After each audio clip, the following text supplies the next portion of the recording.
How does this work now?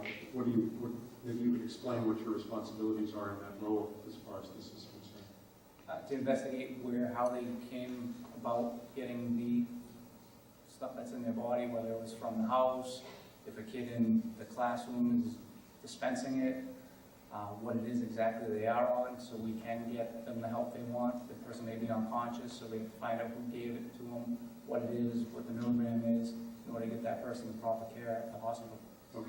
And then what's the interface between you and the school and these kinds of things once you sort of get by the critical stage of, identifying the substance and so on? You then have to, I'm sort of searching a little bit here. I want to find out how the people like you who are coming across these things on the street are now getting back to the school and parents and trying to move towards solutions. How does that work? The school generally will work towards the solutions and helping with the families and suspensions and whatnot. A lot of times they find out before I do, so they already generally know. Cindy? Yeah, generally speaking, the administrators or the staff at school will recognize that a student is perhaps impaired, and the first thing that we do is we go and actually walk the student down to the nurse, and the nurse does a quick overview to make sure that the student at the moment is stable. We try to find out from the student or the student's friends what they're involved in or what they've taken. And when we're sure that that's happened, we then call Officer Bergeron in. Our role at the school, being educators, with having a student that is impaired on drugs is one of the worst things that we have to deal with. But our goal is to get the student help immediately to get them out of the danger that they're in.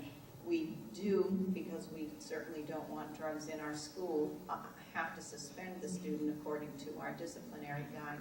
It's generally a 10-day suspension, but if the student will agree and his or her family will agree to go into counseling, we'll cut that back to 5 days suspension and get them into some sort of help that they need and support that they need. When they come back to school, they meet with our student assistance counselor, Kathy Craig, for a number of times.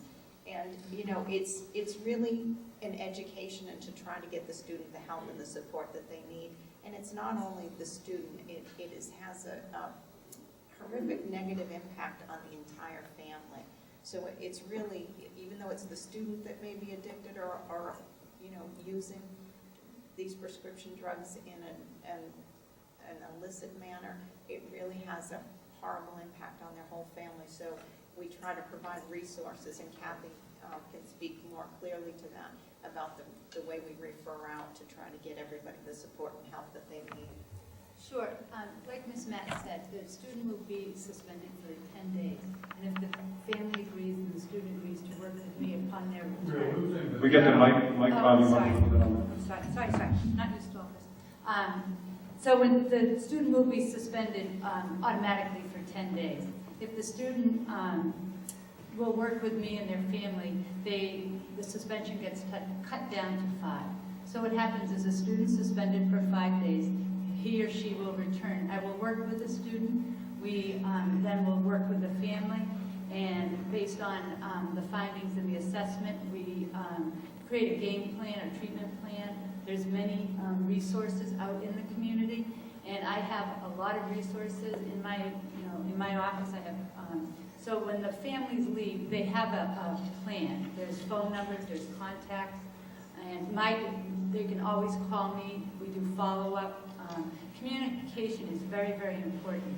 So we're always in communication, and they know they can reach me even after that. So our goal, like Ms. Matt said, is the safety and the health of that student.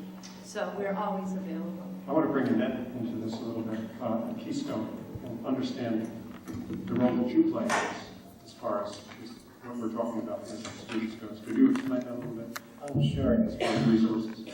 We actually have now at Keystone Hall, we have walk-in hours, so there's no appointment necessary.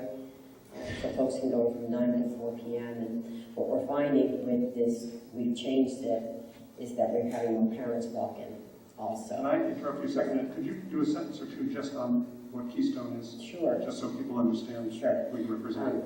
Keystone Hall is an inpatient, outpatient substance abuse treatment program.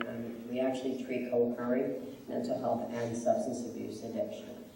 And that is from methadone to marijuana. So you name it, we treat it.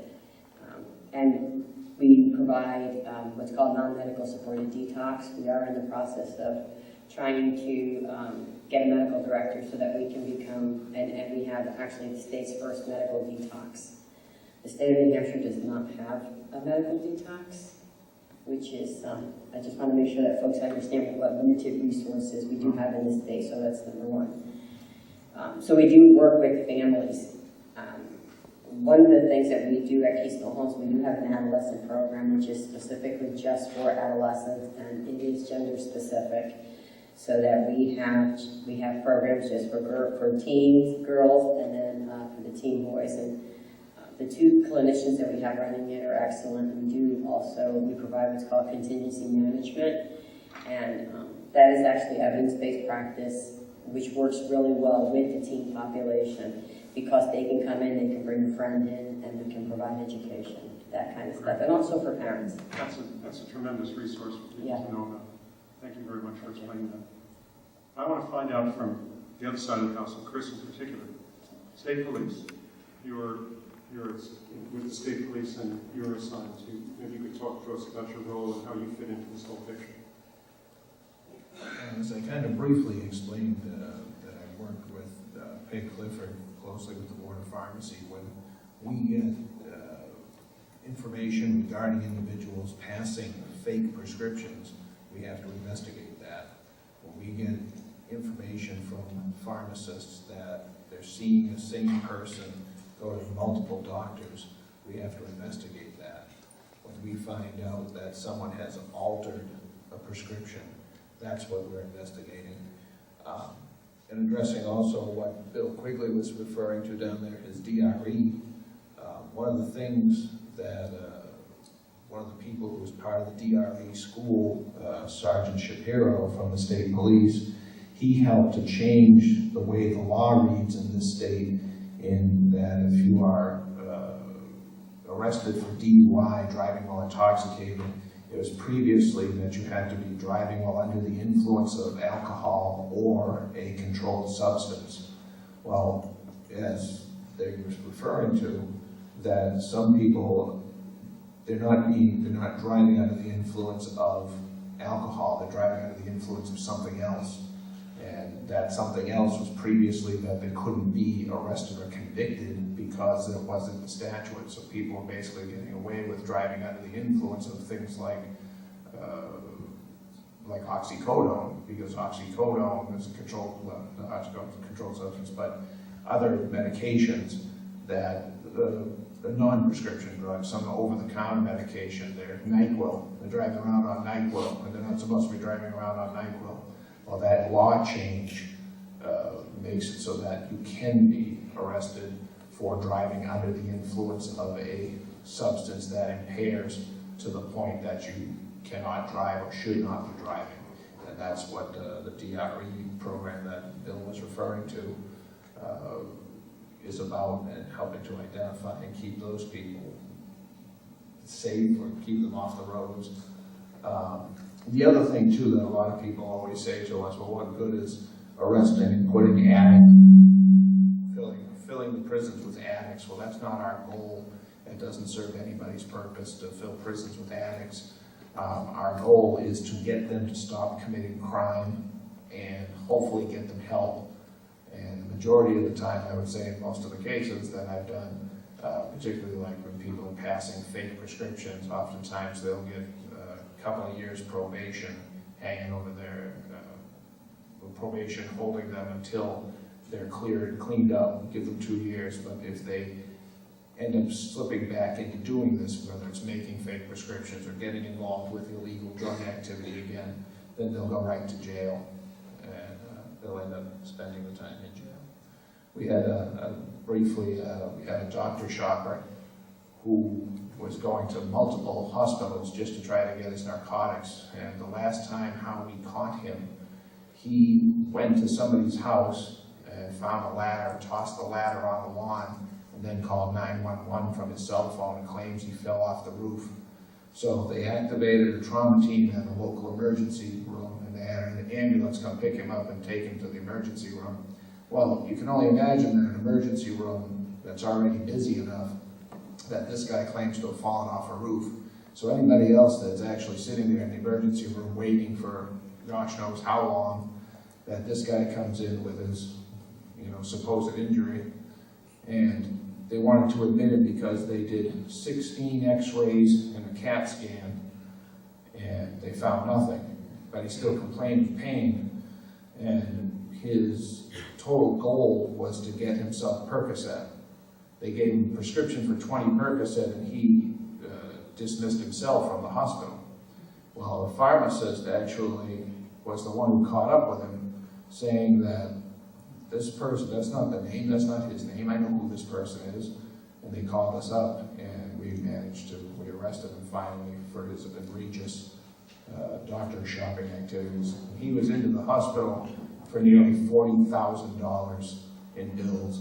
And you're wondering, why is our medical system costing us so much money when you have people like this that are not paying their bills because they're going in and faking injuries and costing all of these problems with the x-rays and CAT scans and the time wasted in these emergency rooms by these people that they're seeking drugs. Thank you. I want to turn back to this slide again and ask a couple of questions. I heard from Cindy and from Kathy, I think a few seconds ago, that once you discover there's an abuse situation, there's a process that involves suspension and so on and so forth. I may have missed it, but does that extend then into handing off to people who can actually get these kids, in this case, help? I mean, we suspend them and so on. And I want to, in some part of this, get Scott to just talk about what turned him around, just if there's some way we can knit all that together. Let's start with, yeah. As I said, once the student is suspended, I will, and their come back to school, I meet with that student at least 3 times and do an assessment with the student, and then based upon the information, we call the parents, and the student and I and the parents, we meet, and based again on the assessment, we formulate a plan, and I will talk to the parents about all the resources. I recommend when I make a referral, I help the parents and the student find the necessary treatment in the community. So we kind of I help walk the parents through that. The process continues all the way. And it does. Is that when Keystone, for example, may get involved? Yes, and then the parents will continue to update me, and sometimes the outside provider as well. What we're trying to do is help the student. So a lot of times I will continue to have contact with the outside resource as long as the parents allow. What about support for the families in this case? I know Keystone does. A lot of these programs, like Annette said, they're specific to adolescents. So a huge component of their treatment is including the family. They provide support for the parents. A lot of them have support groups. They have family therapy, so they're very involved, and they really meet the requirements not only of the student but of the whole family. Like Ms. Met said, it doesn't only impact the student; it impacts the whole entire family. So, and that's what these resources, that the referrals that I make, that's what their job and goals are to do. So Scott, what was the triggering event here? I'd have to say the triggering event was, I had 2 court cases pending at the same time. I had one for resisting arrest and disorderly conduct, and the other one was felony criminal mischief and another misdemeanor. I'm not quite sure of what it was. But I remember just the dark, cold feeling that I had in my heart, and under the influence of drugs, obviously, and looking into a mirror, not recognizing the man staring back in the mirror, knowing that I was a hopeless addict, and having that realization that I'm completely broken and that my life is either death or a life of criminal mischief, you know. So realizing that I had an issue and really identifying that if I don't get help, that I'm not going to be able to do this by myself was the brokenness point for me, and desperation. We're going to turn this over to questions from the floor. If you haven't jotted something down, just be aware that in a few seconds we'll get people up to the microphone. But I want to turn to both sides and say, is there anything that you've been sitting there going, I wish that he would ask this question. He's not getting to the right question here. I really want to communicate something that's important before we turn to the audience. Anything, Bill? Well, one thing I'd like to say is, as police officers, unfortunately, our job is 99% reactive. We always respond to things after they happen, and we always get dealt the hand that's given to us. We don't have the ability, a lot of times, to get involved in something before it happens. I just want to point out one thing. I've been a cop for 37 years, and it's taken me a long time to realize this. People addicted, people who abuse drugs and or alcohol are really not bad people. Like all of us, we're born as good people. We're born with warm hearts. We're born with good thoughts. Something may change us where we become abusers of substances, where we become addicted. The actions that we then take while under the influence or while being addicted to those drugs may be illegal, may be immoral, or may be unethical. That's what people perceive as bad people. I can assure you that when Scott was going through his time in his life when he was a drug addict, Scott wasn't a bad kid. What he did was bad. As a police officer, it's always great to go in at the end of a shift and put another chalk up on the board. You got another arrest. When the real situation is that you're trying to help somebody by removing them from a potentially dangerous situation. We're trying to help that person. We are limited as to the resources we have, so that's why we have our outreach group. And we have to bring them out to the outside of the law enforcement realm. Usually ours go through the court system to get their help. But please just bear in your mind, those of you who may have, or those of you who could have, the potential of having somebody who may have a drug problem in your homes or loved ones or your neighbors or your friends, they're really not bad people. Don't shun them. Help them. Thank you, Bill.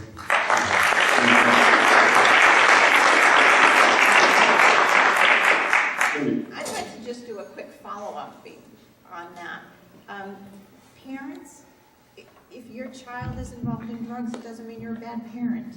You know, we have great kids that sometimes make really bad choices because they're teenagers, but it doesn't make the parents of that child bad. And so often I see when we're dealing with a student that has abused drugs, that the parents like, oh my goodness, what are the neighbors going to think? What is my family going to think? And it holds such a stigma to it, and it's embarrassing.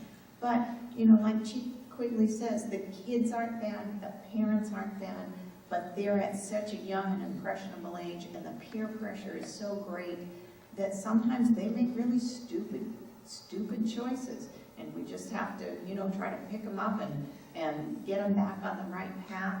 But it's the parents that won't recognize that it could be their child, it could be their niece, it could be their nephew. If we're not looking and recognizing and seeing that the kids have an issue so that we can help them with it, that is so much worse than getting through the embarrassment and just saying, you know, I have to recognize it and do whatever I need to do to help this child. Thank you, Cindy. Anyone else here? What I'd like to do is, before we turn to questions, I'm sorry, we really need Scott to, we really would like Scott to talk a little bit more fully about his experience. So, Scott, if you wouldn't mind, I think that would be great.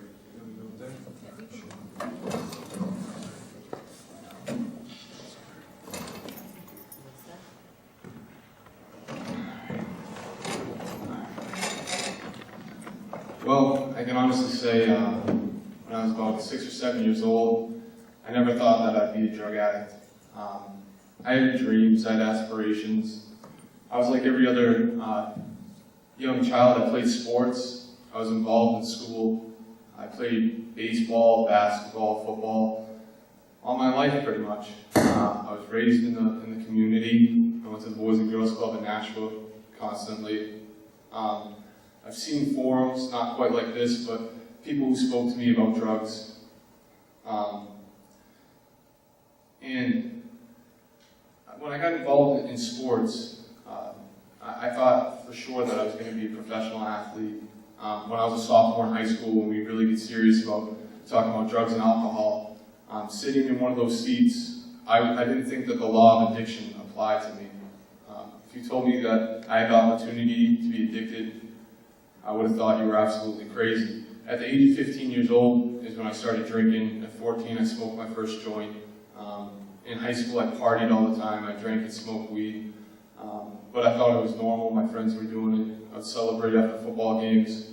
In high school, I had a really successful athletic career. I won 3 Class L championships, 2 state championships, a New England championship in the shot put for National High North track and field. As far as football went, I was an all-state football player my senior year. I was the captain of the National North football team, and I played in the New Hampshire Shrine football game.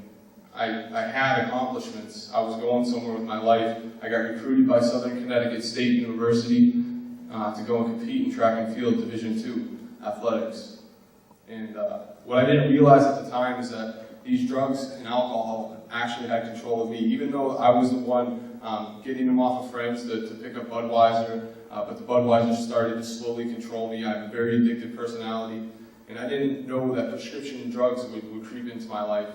In college, in high school actually, I was taking some Vicodin after a minor injury in football, and that was really my first experiment with prescription drugs. In college, take Adderall to help study, and that's what everybody in college that I knew did. And when it came down to finals, the last couple of days, you take a lot of Adderall. It's an amphetamine. I'm not a professional, but I know it keeps you up late. It makes you study really hard. And I never thought anything of it. Never thought once of it. And I remember when I was in college, high-strung athlete, you compete a lot more often. You're under a lot more stress. You have more pressure beaming down on you. And I love to party. I absolutely love to party. And I remember going to a college party, and I tried cocaine for the first time. And cocaine started to take over in my life. And it wasn't too long before I dropped out of college because I had failed a class, and my college coaches told me that I should take a semester off and that I should regroup. They knew something was going on, but they weren't sure of what it was. And as soon as I got home, it was within a week of being home that I found OxyContin. And what a spiral downfall from there it was. OxyContin was on a consistent basis, and if I couldn't get OxyContin, my next choice was heroin. And I saw the ugly head of heroin and what it does to families and OxyContin. I was taking Xanax all the time, Klonopins. It wasn't just OxyContin that I was doing, it was Percocets, it was all the opiates that you can find in pill form, and then if that wasn't there, I would go to heroin. And my addiction, it was a 3-year addiction. I was about 19 to 22 years old. I spent most of my life searching for drugs, doing the stupid things we talked about earlier. I've seen friends who are no longer here today. One being, when I was 20 years old, I was playing Call of Duty, playing Xbox, no sense of reality, still strung out. And I got a call from one of my friend's mothers, or actually one of my friend's friend who talked about his mother. And he said, "Scott, you need to sit down." I said, "Why do I need to sit down for?" He goes, "I just talked to, I'll say his name is Jim, just to make up a name. They found Jim dead in his room. His mother found him dead, and she wanted you to know that she found her son dead." And I carried this guilt around in my life for a long time, and the only escape that I knew, the only thing that I had that was friendly to me, was these prescription drugs. So I went further in, further deep. At one time on prescription drugs, I took a couple Xanax, a couple Percocets, and I used crack cocaine, and I overdosed on crack cocaine. I've seen some really scary things that have happened in addiction. And once I had 3 friends that overdosed on heroin, And one of the times I pulled him out in downtown Lawrence, Massachusetts, and gave him CPR. And my life was hopeless. I tried to go to the Marines, and I got arrested for heroin. Nothing that I could find was an escape to drug addiction. And I was at a hopeless point. I got arrested, as I mentioned earlier. I had 2 court cases pending, one for disorderly conduct and resisting arrest, and the other one felony, criminal mischief, and another misdemeanor. And I was so hopeless. And I thought for sure that my life was over. And I remember that day I was looking in the mirror. I was in a very scary place, doing a little bit of drinking, taking a little bit of anxiety medication, which really spins you for a loop. And I remember sitting there thinking that there's no way out. There's absolutely no way out. And then later on, I talked to one of my friend's fathers, who my friend went to an organization called Teen Challenge, which is the organization I work for now. And I found out that it was a faith-based organization, so I was kind of iffy about it. But something came over me. There was something that came over me. And I can't explain it. It was something supernatural. And it was only a week later that I walked into the doors of Teen Challenge, February 21st. And there was a peace that came upon my life, and I know it today as God's love. I know it through the study of Scripture, biblical Scripture, and applying those principles to my life.